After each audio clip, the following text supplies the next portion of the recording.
Good morning, everybody. I'm Nicola Barrett, Chief Corporate Learning Officer at Emory Executive Education at Goizueta Business School. And I welcome you to our Business Over Breakfast today on what is a new topic for us on how multicultural marketing plays a role in growth. We're very interested in growth here at Emory Executive Education. We work with a lot of our clients around how to gain the skills to be growth leaders. So this is an interesting one. Whether you're in a marketing role, whether you're focused on creating growth opportunities in your organization, or you invest in companies, this is an important topic.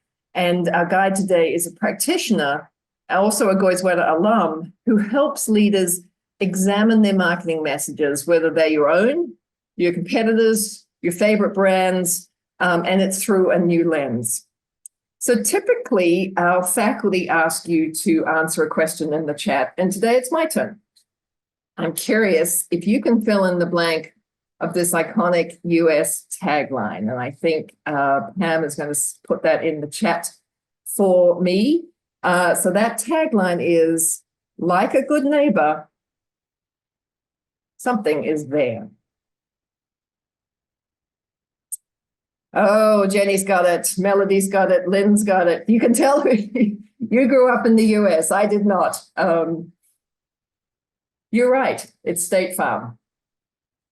Well, we're not endorsing State Farm in particular. It is relevant because our guide for today's session is Ivan Ibarra, who currently serves as the strategy lead for multicultural marketing campaigns at State Farm. And his team focuses on upper funnel initiatives, mainly increasing awareness and consideration with Black and Latino consumers. His role is to ensure that the team's campaign's efforts strategically align with the organization's goals as a whole. So if State Farm's marketing strategy is built on being a good neighbor and on a foundation of trust building, reliability, and personalized service, how do you craft authentic messages that individuals from very different demographics who care about different things than perhaps your consumers did in the past? And that's what Ivan is going to talk to us about today. But he might talk about brisket too. So if you bring brisket into the conversation, Ivan, be happy to hear what you have to say about smoking brisket. As for most of our Business Over Breakfast sessions, Ivan's going to spend about 35 minutes sharing his experience, followed by Q&A. And if you've got questions, though, put them in the chat, put them in the Q&A, and we'll do our best to get to them. Before I hand things over, just wanted to highlight a few program offerings that we have. If you're in the area of, sales or marketing, we've certainly got our MBA level accelerated elective that's open to our audience here on sales and sales management. That is live online in the evenings, May 4th to 10th. Our executive communications and leadership presence is coming up on April 23rd and 24th. That's always got a great set of participants from different organizations and fabulous faculty. So that's well worth checking out, as well as our leveraging AI for business. So critical for today's leaders, regardless of where you are in the organization, what role you have. So one of our team has already put that into the chat, so check those out. Over to you, Ivan. I'm looking forward to hearing more and learning more about your efforts and how we can put those to good use in our own organizations. Thank you. Excited to be here, everyone. Excited to share some multicultural marketing things and see what questions the group has as we get rolling on the presentation. So I'm going to share my screen now, and once it pops up, I think we should be good. All right, looks like I'm sharing, and if I'm not, Nicola, please interrupt me. But this looks good. All right, perfect. So just jumping straight into it. Why is multicultural marketing essentially important for my organization?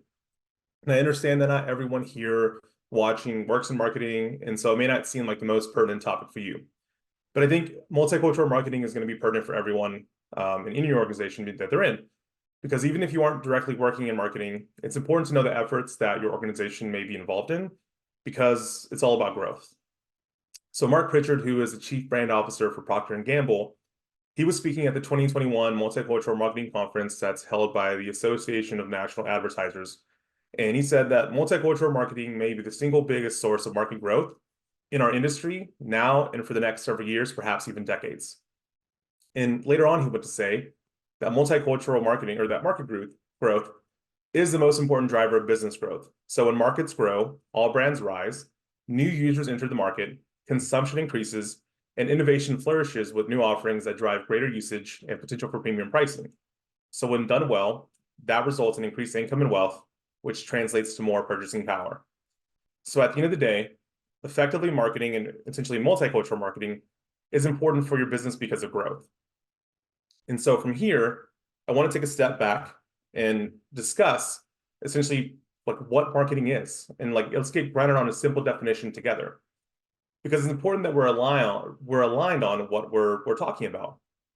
And beginning with marketing, the definition that I use on an everyday basis comes from the first lesson Professor Ryan Hamilton taught me in Emory's full-time MBA program, fall of 2019. And on day one, he essentially simplifies it down to who is our customer, what do they want, and how do we get it to them better than our competitors? And for this discussion, we'll be focusing on the how and the who.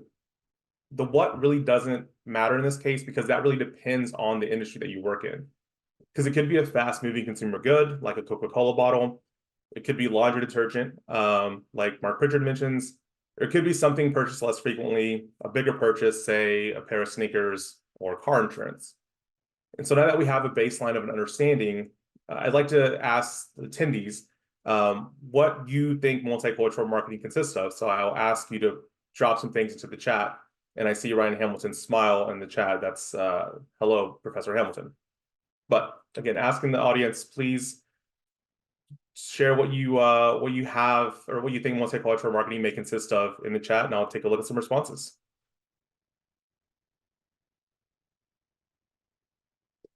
William Fuller says segmentation.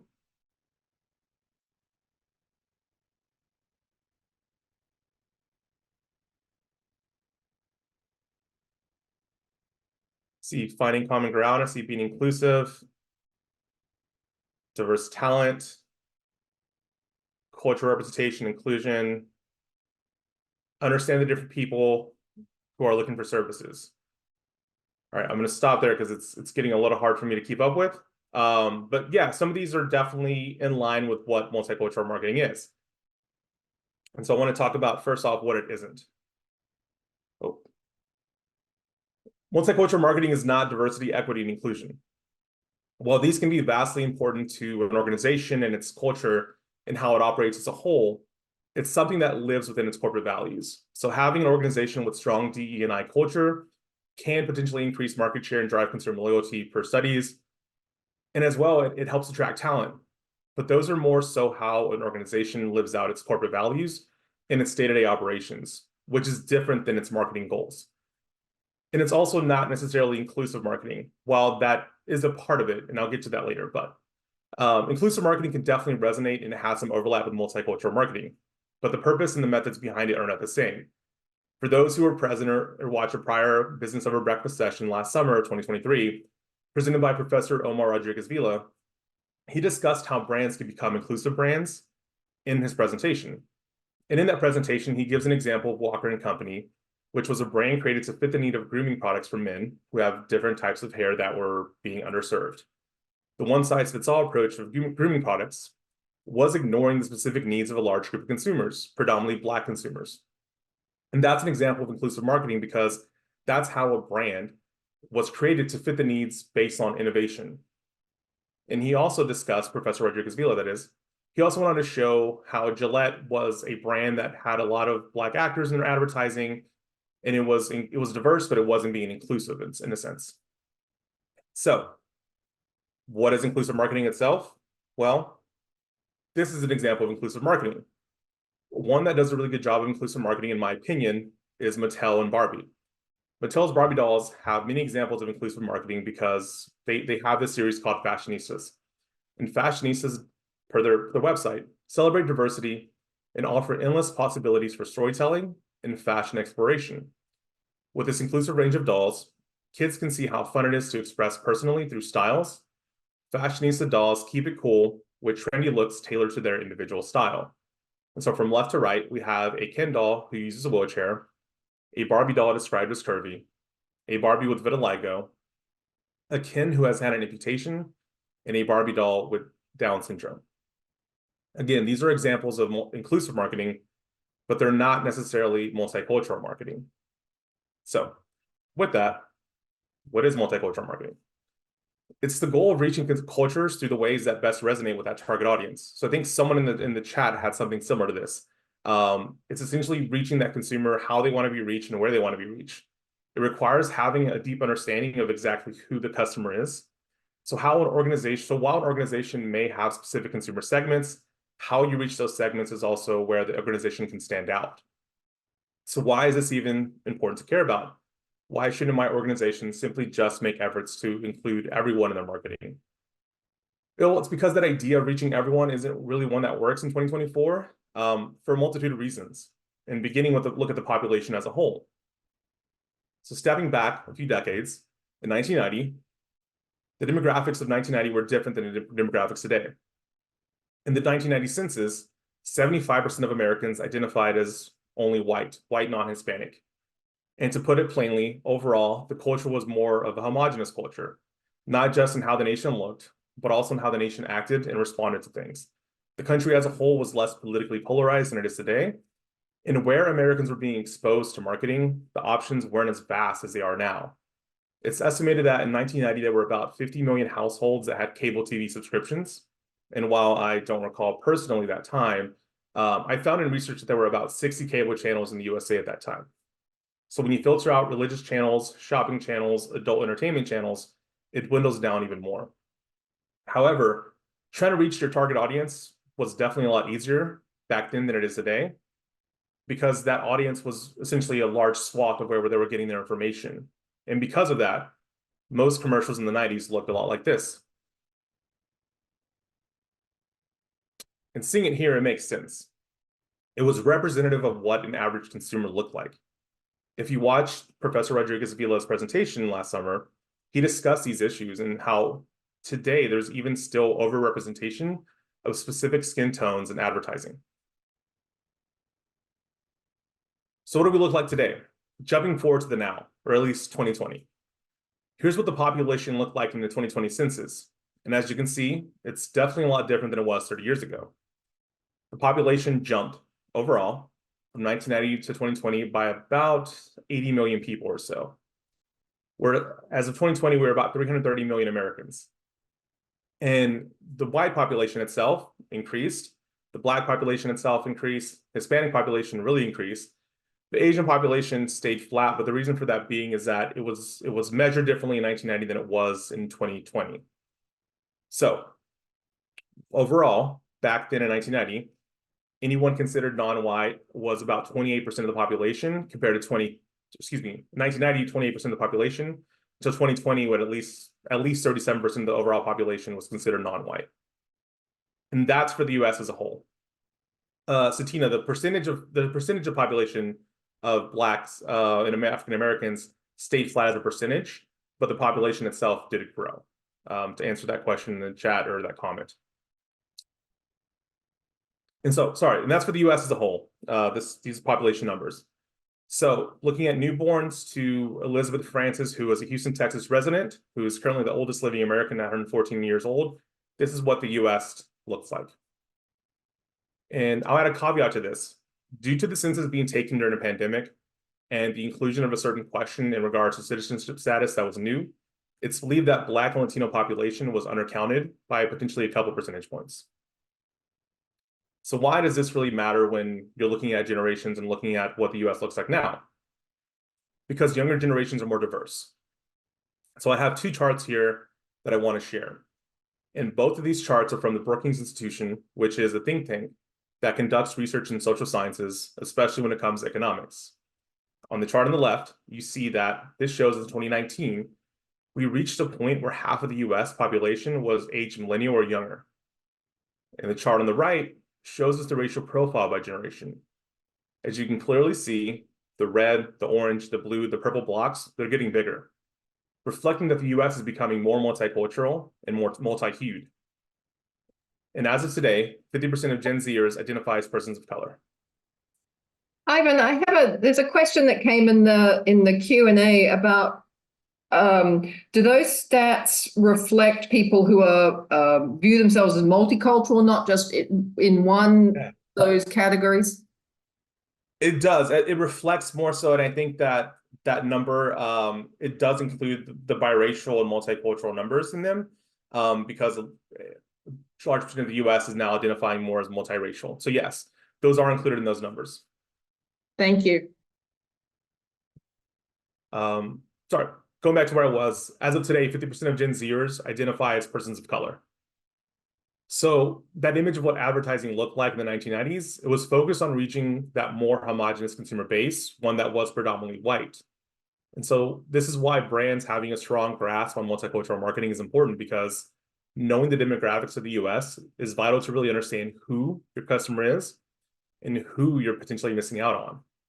Multicultural marketing is about driving value for the brand, and you drive value by resonating with consumers and building loyalty with them.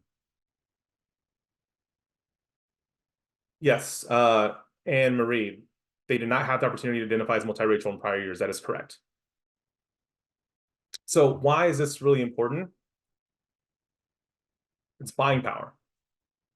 According to the Selig Center for Economic Growth at the University of Georgia, total buying power in the US grew 55% between 2010 and 2020. But for other groups, Asian Americans, for example, their buying power grew 111%. Hispanics, 87%, and Black and African American grew 61%. Again, this is all important because brands want to drive growth. They want to sell products or services, and they want to provide value to shareholders. So what do consumers expect from brands? So now that we know what the population looks like, and the growing power of this demographics of the population, Ron Williams asks, what's the definition of buying power? From my understanding, buying power is essentially what after you have your necessities, the amount of like disposable income that you have to buy on goods and services. And I may be incorrect in that definition, but that's how I understand it, and I can double check the exact definition shortly. But going back to what consumers expect from a brand, now that we know what the population looks like, what do they say they want? And I'll preface this by saying some of what I'll share here overlaps a lot with what Gen Z expects from a brand. And the reason for that being is because Gen Z is the most diverse generation that we have currently in the market, 18 and up. So oftentimes, a lot of what we hear from them is very similar to what we hear from Black and Latino consumers when they discuss what's important for them in a brand. And I've summarized everything here, and I've learned that and heard from consumers about what they expect from brands, and they fall into basically these three pillars. The first one is inclusion. And going what I shared earlier, how inclusive marketing overlaps with multicultural marketing in general. Consumers expect brands to showcase talent that looks like them and that looks like their communities. Secondly, they expect brands to show up in ways that are culturally relevant or authentic. And thirdly, consumers expect brands to provide genuine investment and support of their communities, which can tie more into social or corporate responsibility for organizations, to be fair. But either way, the genuine part is what stands out, because that's what separates a brand from being one that's simply opportunistic or worst case performative versus one that genuinely cares about creating a loyal base for consumers in these segments.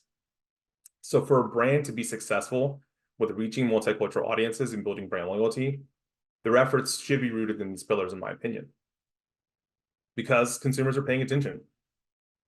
Starting with that first pillar, inclusion. For a 2021 Deloitte study, consumers are paying attention to who brands cast in their advertising, and they remember those things when it comes to considering a brand. This is for all ethnicities and races as a whole. But when it comes to those who identify as Asian or Pacific Islander, Black or African American, Hispanic, Native American or Alaska Native, or multiracial and biracial, they're 2.5 times more likely to be aware of a brand prominently promoting diversity. And again, that's important because younger generations are more diverse. So let's take a look at an inclusive spot. I'm going to share my audio here, play this commercial for you all. This is one from Pepsi, and I would like to see your responses in the chat of what stands out to you in a sense of how the spot is being inclusive, what they're doing to show, that multicultural aspect of society. And if we can't hear the audio, I've shared my audio, but if you can't hear it, Nicola, please tell me if you can't hear.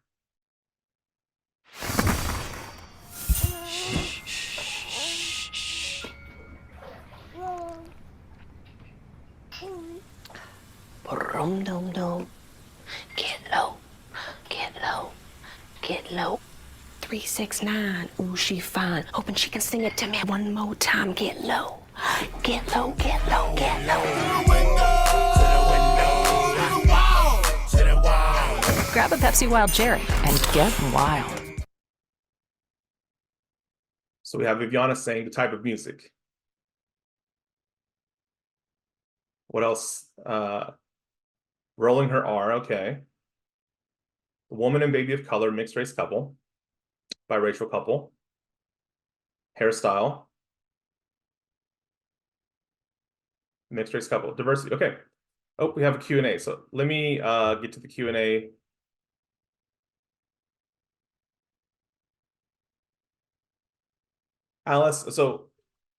Alice asks, how can brands manage the gap in consumer expectations across generations? It seems like there's a big difference with changes in generations. That's true, Alice. My team, and I'll give you an example at State Farm, we focus typically on younger generations. So my team is focused on predominantly Gen Z and millennials, because expectations from those generations are vastly different, of course. It really depends on where your organization wants to hone in on those generation gaps and those segments, because you're looking at where's my growth going to be versus where's my customer base now. But I hope that answers the question. All right, looking at the comments, back to the comments. The nursery rhymes, not traditional, it's okay. Man doing the dishes, man dancing, moving together. Great examples, great responses. I really stood out, the hair preference or hairstyle stood out to me. The multiracial couple stood out to me. But one thing that stood out to me that no one has commented, and this is for myself as a larger man myself, is the male in the commercial is not your typical average great looking guy. He's a pudgy guy. And so for me, that stands out because to me, it stands out. Coach Linda Simmons asked what stands out. A lot of times when it comes to Black casting, there's typically different Black consumers and Black people in general have different types of hairstyles. And so a lot of times we typically see a certain type of style represented. And so just allowing someone with curly hair to be their own, own person, that's what stood out to me as far as the hair, Coach Linda Simmons. So moving on, it's inclusive, it's diverse. The target audience is probably someone who is millennial or Gen X due to being of age of having children, and also the Little John song playing from 2003 or so. But I want to move on to the next spot I have here, which is more than just inclusive. In my opinion, it connects culturally and authentically.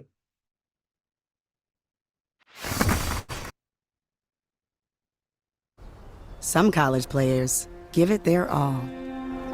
There are no excuses, no complaints, no no-shows. But when I say player, I don't mean the ones with the ball. I mean the ones that play the drums, the brass, the woodwinds. These players bring excitement to the stadium and soul to the school. There's a reason it's called Battle of the Bands. They leave it all on the field. Because for them, halftime isn't a break. It's game time.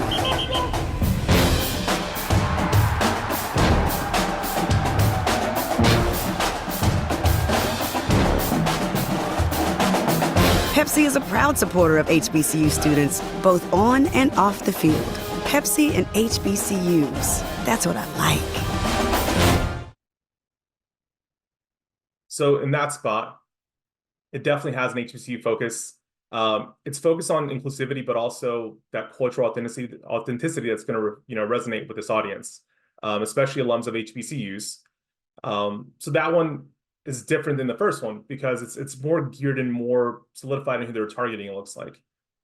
But also, Pepsi in this case is hitting on all three pillars because they're also hitting on genuine investment and support, because in 2023, they donated $250,000 to HBCU communities to help with food insecurity as part of this overall effort that they're doing.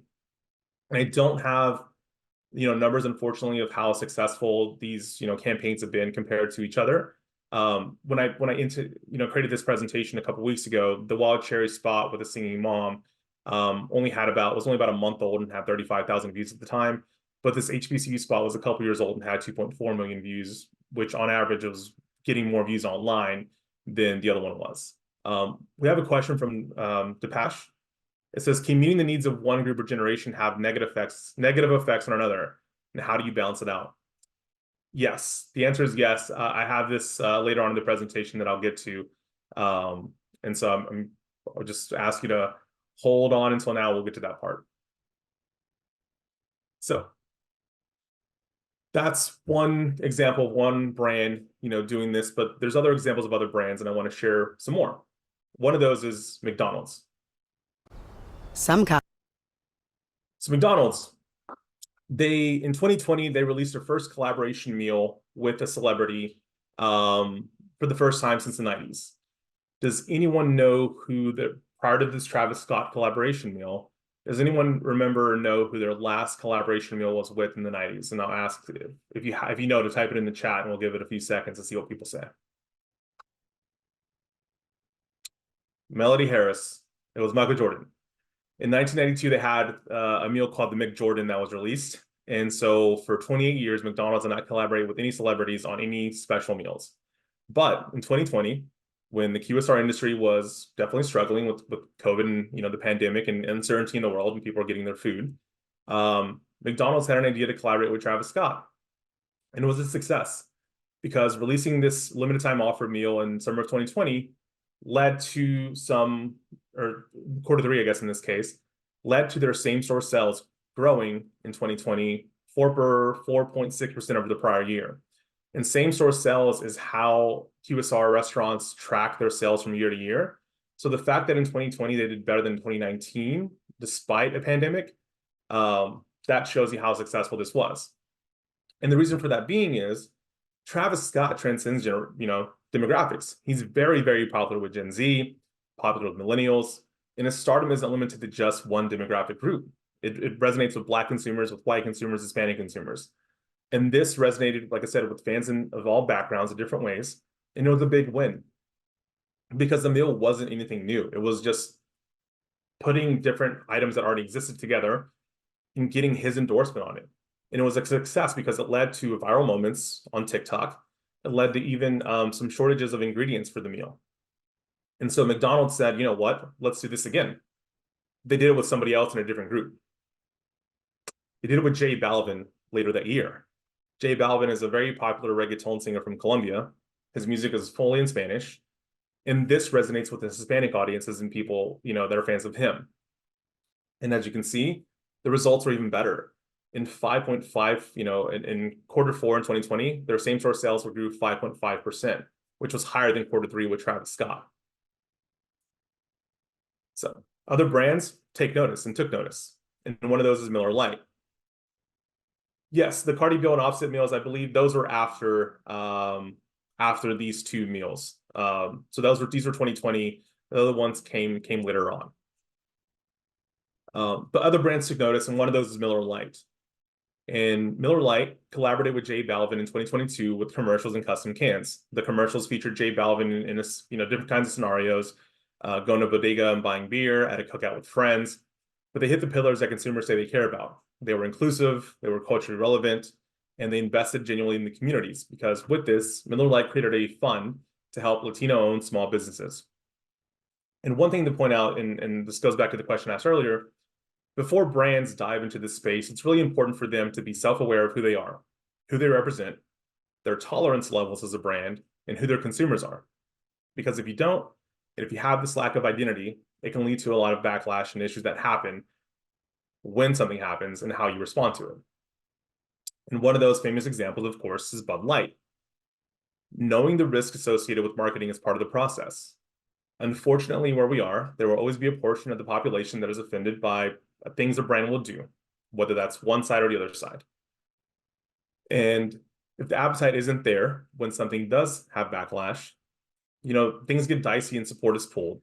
It can leave the brand in a spot where they succumb to pressure and show that it was kind of performative to begin with. And based on this backlash that Bud Light saw, it led to their CEO or CMO, Chief Marketing Officer, a marketing VP and a group VP leaving the organization. And sales plummeted in this response to this. In addition, the agency that worked with them also had layoffs. So what happened is, people who were against using a trans spokesperson were upset by this marketing effort, led to a big deal on social media. And then Bud Light tried distancing themselves from it, which then upset the LGBTQ plus community. And it's not like Bud Light was new to this. They were marketing to the pride, in LGBT community culture for a long time, which makes it really confusing. It's just that they didn't have the, awareness in place of what to do if they ever receive backlash. Just because you may not be doing, multicultural marketing in these spaces doesn't mean that there are still brand safety concerns. In addition to being self-aware, brands really need to stay on top of where their marketing is going and how they reach consumers, because the proper channels, whether that's digital, social, or linear, are important. And it means being aware of what's sensitive to your audiences, what's happening with global conflicts, or just things in general that could be sensitive to people. And I'll play an example here.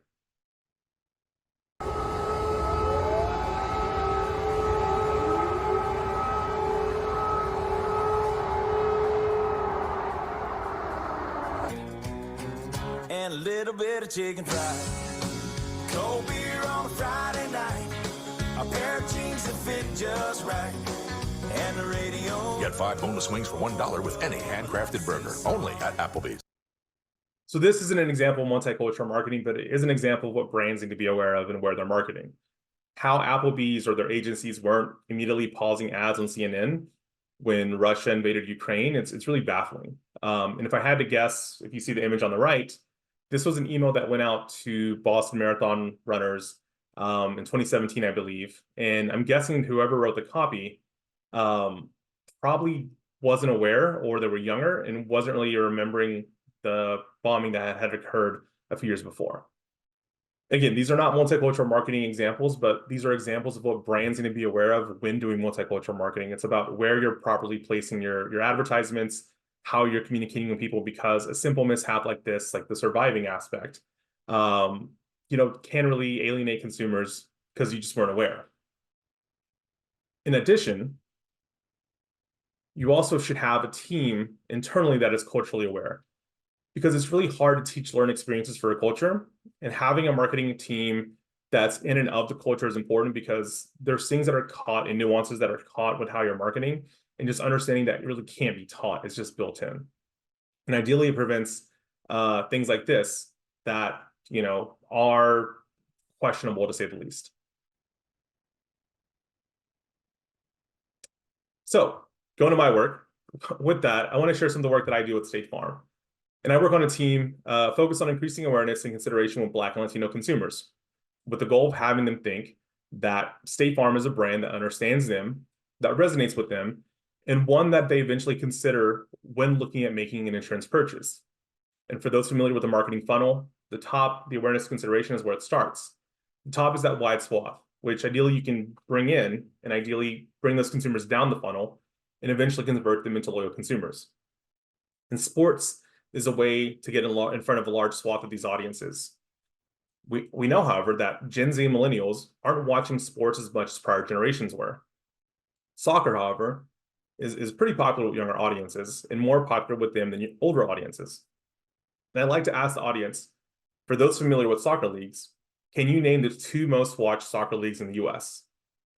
These are not necessarily leagues based in the US, but the ones as far as the most popular ones as far as ratings on TV, like which leagues are the most popular? I see Bundesliga listed, English Premier League, MLS,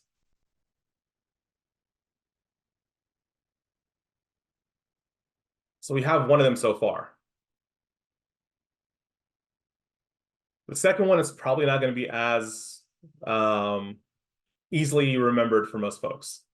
So I'll go ahead and move on. The two most popular leagues in the US from a TV, there we go. Someone hit it, Chima hit it.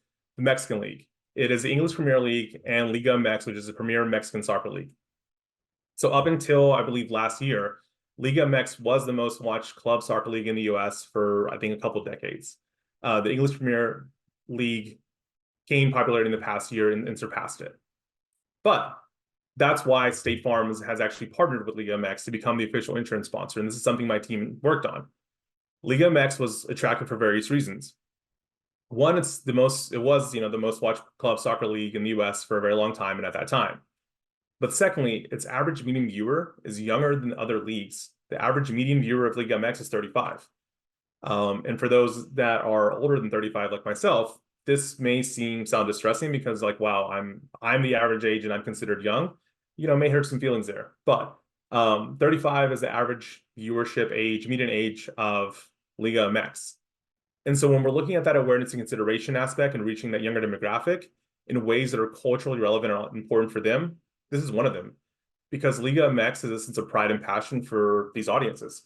And we want to be there alongside them, reminding them that State Farm is there for them in the spaces they care about. So what are some other brands or ways, places that are being embraced in this space? And one of them is golf. Surprisingly, golf is really, really booming right now.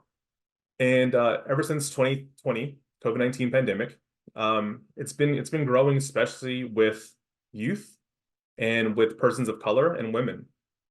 It's grown amongst all aspects, to be fair, but those are the ones driving most of the growth. And with that growth comes, of course, a new generation of golfers who want to express themselves through clothing while they golf, leading to the popularity of a few lifestyle brands dedicated to these new, younger, multi-hued audiences. Brands like Malbon and Eastside Golf, who were developed before the boom, are really helping drive the popularity of golf with these audiences because they're making golf cool again. They're making golf look cool in how they dress. And brands are definitely taking notice. And one of them is Mercedes-Benz, who last fall partnered with Eastside Golf to increase awareness and access to golf. Mercedes-Benz is also helping sponsor the golf team at Morehouse. So they're hitting the investment from all three pillars: inclusivity, cultural authenticity, and genuine investment. Because at the end of the day, this kind of marketing in these spaces is really about driving growth. Because consumers that are driving the growth are looking less and less like Larry David in this image and looking more and more like people like this. And Nicola, that's what I have.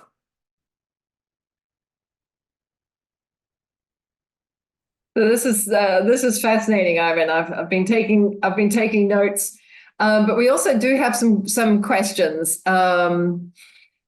Viviana asked, can you talk a bit about monolith marketing and how it relates to multicultural marketing? Monolith marketing. I'm not necessarily familiar with the term. Let me can we get an explanation of what that necessarily? Yeah, Viviana, can you perhaps put what your definition of monolith marketing is? I have a feeling it's trying to talk to all people at once. Yeah, Okay. like a general marketing, perhaps. And what was the question again, Nicola? Sorry, I was focused on the definition. Can you talk a bit about monolith marketing? Yeah, for sure. So I'll talk about State Farm and how we work. So State Farm has 9 marketing teams and execution that are focused on marketing campaigns. And each one is hitting a different type of consumer. Some are small business consumers. Some are essentially consumers that are 18 to 25, and that's more just brand awareness as a whole. They're involved in a lot of things like gaming. And there's some that are involved in what I guess would be monolith marketing in this case, which is general market. And that's where you're seeing a lot of the commercials in the spots there that resonate. So like State Farm has new ads with like Ludacris and Jimmy Fallon. Those are ones targeted to hit kind of this large swath of a group. And those are the ones you're going to see on, just if you're watching an ABC or CBS promo. There's also teams dedicated to, sports. And those will have, you'll see those on TNT and TBS, wherever there's NBA on or where there's NFL on, CBS, things like that. So essentially, monolith marketing, your goal is to hit all audiences at once. And so you are, because people that are watching shows and that are watching things, it's a demographic and a breakup, just like the US, where, certain percentage will be this, certain percentage will be that. And you want to hit those, but where this focuses more really honing in on where these audiences are going to over-index. And so it's essentially looking at, for us, my team works a lot with like a Revolt, which is a news agency or news kind of website and cultural website with podcasts dedicated to the Black consumer.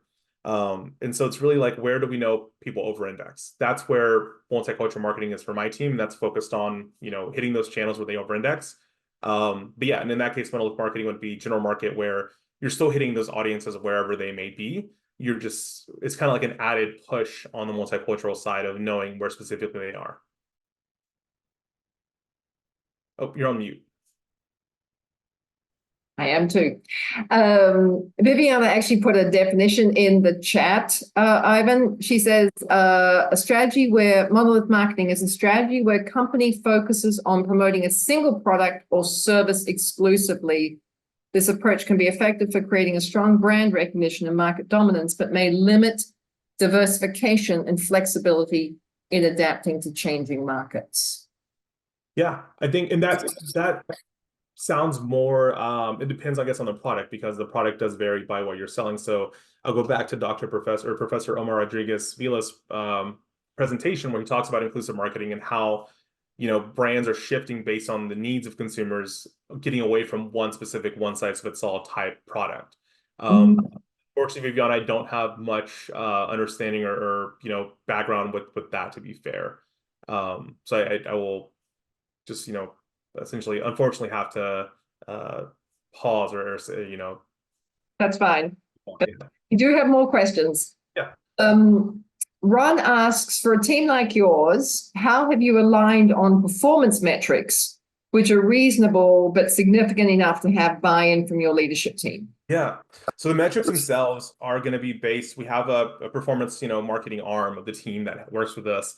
And I'll say it is a little more difficult when it is such a large organization that I'm a part of, because the spin that State Farm does in marketing is huge. And so it's hard sometimes to pinpoint exactly when and where someone's been exposed to something, unless we're directly asking that question. Like, where have you seen this commercial? Where have you seen this advertisement on? Unless they answer that specifically, it's hard to know. With that in mind, also working in insurance and financial services, a lot of what we do is regulated by the government, because of fair housing practices. So it is a little harder to get information back from consumers about how they define themselves as far as ethnicity, because we're not allowed to always ask those kind of questions due to legality. But as far as like buy-in, I think that really shows up in essentially where, if we know we're hitting the right places.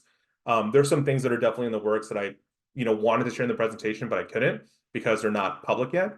And so I was hoping to have, more robust section on what work I've been working on. I just wasn't able to do that. But a lot of that comes with the buy-in and having the people in place who really understand the culture and understand the audiences that you want to reach. The campaign manager that I work with has a long history of working in multicultural marketing. So her leadership on that aspect really helps drive home where we need to be with these audiences. And then from there, a lot of times it's important that higher leadership itself also understands the importance of these audiences. So I was looking back, there was a comment when you showed about Russia invading Ukraine, and then the Applebee's ad showed up. And there was a question, I can't find it in the chat at the moment, but there was a question about, shouldn't CNN don't they have a responsibility to make sure that when they go to an ad, that ad is appropriate to the news that they're showing at the time? I don't know how, that works from the CNN aspect. So essentially, a lot of these big brands use agencies and the intermediary and media agencies that help place their commercials or advertisements wherever they are. And at that point, that seems like a failure in my opinion, on the agency's job. So for instance, whenever, I'm sure, this past October, There was definitely some pausing on advertising during that really sensitive time because it seems really, it's kind of a joke for brands to be like, let's keep marketing when there's this huge world issue happening. And so I think at that point you saw a lot of brands pause their advertising on certain places. State Farm, I'm sure, is one of them, but a lot of brands tend to slow down and are aware of what's happening globally whenever incidents happen. So, for example, there, even with State Farm, there was, when Revolt, for those that don't know, P. Diddy had some accusations, thrown his way, and he's the founder of Revolt, which State Farm works with. So when those things happen, you have to be really aware of where you stand and what you want to do as far as a brand to be safe to protect your brand as a whole. So we have a couple of questions from Blake. Do you believe brands like McDonald's, who have abandoned white actors in their commercials completely, do you believe they're damaging their brand by alienating what's still the majority of the population? So that's the first question. So I'll comment on that. Yeah, I don't know as far as like their casting, how it reflects and who's in them, to be fair. So I don't know if that's the case. It depends. It depends on where your brand sees growth. And in my opinion, multicultural marketing isn't abandoning the large population. You want to have a mix and share. That's why it's important to have, advertising that are inclusive. And inclusive is including white people in them too. It's not simply focusing on, persons of color. And so I think brands can make that mistake if they're only focusing on a certain demographic and ignoring the rest of the population. I don't think that would be a good idea, but that would be for McDonald's to decide and figure out where they see growth. If they see growth, if they know their sales come from a large percentage of people of color and they feel comfortable with that, then that'd be their decision, I guess. But I don't know. That really depends on the brand. And I think that's part of that self-awareness aspect, and like knowing who you are as a brand, knowing who your consumers are, knowing that at some point you're going to probably offend somebody unintentionally one way or another. Right. Thank you. Blake goes on to ask a second question about any concerns of the negative focus of Black and Hispanic only in their advertisements for fast food, which is generally considered to be unhealthy. So we've been out with sort of focus on a population with a product that some believe to be unhealthy. I'm trying to thread a needle here. Yeah, no, that's a fair question. Unfortunately, I don't work in that space. I can see the concerns if that was only the case. Yeah, that's definitely not great, because you don't want to be pushing, what's considered everything in moderation, of course, but you don't want to be pushing, products that are definitely, sugary or high in fat to specific audiences only. I think that would cause a moral concern for the brand aside from just one of sales. And I think that's important to understand in marketing, is that unfortunately a lot of what, the goal is selling things or selling a product or service. So, at the end of the day, the goal is to increase revenue for McDonald's, which does, can affect people. Right. You mentioned consideration is a key focus area. How do you define, measure consideration? How do you think? Yeah. So from the top of the funnel, awareness is if you were to ask, the general population, name some insurance companies that you're aware of. And at that point, they name Progressive, State Farm, Liberty Mutual, whoever. That's the metric that you take typically from an awareness perspective, knowing, what comes to mind. And then the consideration aspect is one level down. It's asking them, okay, now that you're aware of these brands, which ones have you thought about buying, or which ones have you considered when you're making a purchase? Not which ones are you actively a customer of, but which ones have you considered? And at that point, that metric is, indicating like, oh yeah, I've considered, State Farm because of this, this, and this. Or I've considered, Progressive Insurance, or whoever the case is. At that point, that becomes a consideration aspect. And there's a, for the performance, metric folks out there, I'm sure I'm butchering the actual statistic there involved, or like what the question is, but there's definitely like a math equation built out for organization, and that depends on how the organization is going to measure it themselves. Maybe Professor Hamilton can put that in the chat. Yeah, Rachel Hamilton, somebody else. Unfortunately, I don't work in performance marketing, and I know the answer. I can't explain it. This is not for a grade. Yeah. You mentioned a couple of other companies' campaigns that missed the mark? Bud Light, Visa. What are some of the best practices for companies who make a mistake? And then social media firestorm. Are there ways to, well, hopefully you don't, but then if you inadvertently do end up in that situation, are there some best practices around sort of tamping that down and getting back onto the right track? I think a lot of that really depends on who the organization has internally. If that makes sense. So for us, those that work in multicultural marketing, it's really important to have that learned experience of knowing who we are as individuals and who our consumers are. And with Bud Light, I don't know if it was necessarily a missed opportunity or a mishap. It really did. What happened is there was a large social response to it that was negative, and essentially became its own campaign to penalize Bud Light. The issue, in my opinion, that happened from that was how Bud Light responded. And Bud Light responded and essentially said, sorry, we did that. Never mind, we won't do that again. Instead of just being clear on saying hey, this is an important audience for us. We understand who our consumer is, and our consumers are also trans, or our consumers are also gay, whatever the case is. And I think that was where the mishap was for Bud Light, in my opinion, is that they didn't really strongly defend their actions. They essentially just said, oops, we're sorry, please don't stop buying our beer. Right. Which of course upset another community. So I got some more questions here. Kaz asks, how are ethics and moral leadership considerations inserted into decision-making about what content and representation that goes into multicultural marketing, specifically with State Farm? Cass, if you can add a little more in the comment, when we say ethics or more leadership considerations, what are some potential call outs that you're asking about there? Okay. I understand the question. While she does that, Rhonda asks, what are your thoughts on the comments from the CEO of Kellogg's and the boycott that is brewing on social media? My personal thoughts are, I think it was, and for those that don't know, I believe the CEO of Kellogg said something like, oh, inflation's bad and grocery prices are bad. Maybe you should consider buying cereal for dinner, is, pretty much what was said. There may have been some, I don't know the context of the comments, of course, but that's, what I've heard.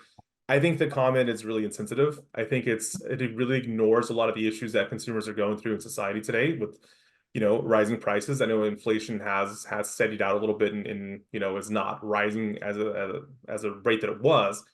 But at the same time, that doesn't mean, consumers' pockets are being affected. It's tough. It's a tough situation to be in for, I think, all companies. President Biden himself has been talking about shrinkflation, where he's called out Snickers and Mars, how they're making their candy bar smaller for the same price. And this is something that I think, those of us that have been in marketing classes know that that's what brands do. They repackage a bottle, make it a little smaller and sell at the same price, because that's how, you keep that growth going. But yeah, I think it was a very insensitive comment. I think it came from a place of privilege, honestly, is what it sounds like. What's the big deal? Just buy cereal? It's really insensitive. And so it's not great. So that's what I think about it. For those that are, doing a boycott, I don't blame them. And Cass, I don't want to ignore your question. I still waiting on. Yeah. I think we've only got time for, oh, the question's gone. So I was looking in the Q&A and I thought we had a question, and it's gone. So I think, and I don't see a response from Kess. So I'm going to hand over. Well, thank you, Ivan, for this. This has really been interesting, and it sounds like the challenges of navigating through in your world are many and complex. So thank you for sharing some of those. Pam, I'm going to hand over to you. Great. Thank you, Nicola. And thank you so much, Ivan, for joining us today. It's always fun to have some of our Goizueta alums to join us on Business Over Breakfast, and especially to hear your practical insights from your own experiences. So thanks again for joining us today, and another shout out to Ryan for being your professor and coach along the way. So I wanted to tell you what's coming next for Business Over Breakfast. We're shifting focus back onto the topic of AI. It seems to be all over the news and what lots of businesses are wanting to learn more about.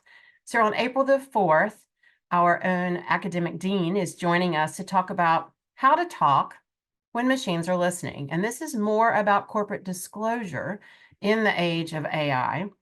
And then on April the 18th, Rajiv Garg will join us again, and his topic is around AI is changing the way we work. Are you ready? So I'm looking forward to hearing both of those. And as Nicola mentioned at the top end of our webinar, we have a few of our short courses coming up that we just wanted to make you aware of. First is our Executive Communications and Leadership Presence. It dives into not only your physical presence, but the way your narrative and storytelling can impact the way you're perceived, and importantly, the way that you can influence. And then if you really want to dive in more on AI, leveraging AI for business, that'll be on April 30th and May 1st. And as Nicola also mentioned, we do have access to one of our MBA level courses. The last one for this spring, registration is still open. It is conducted in the evenings and it's a compressed class. So you can get an entire course credit in for May 4th through 10th on sales and sales management. We are so happy that you join us on the first and third Thursdays of the month for Business Over Breakfast. We look forward to seeing you at our next session. And we are so excited to be welcoming spring, even though it's been a little chilly here in Atlanta, but I'm loving seeing all the blooms. Take care, and we'll see you at the next session.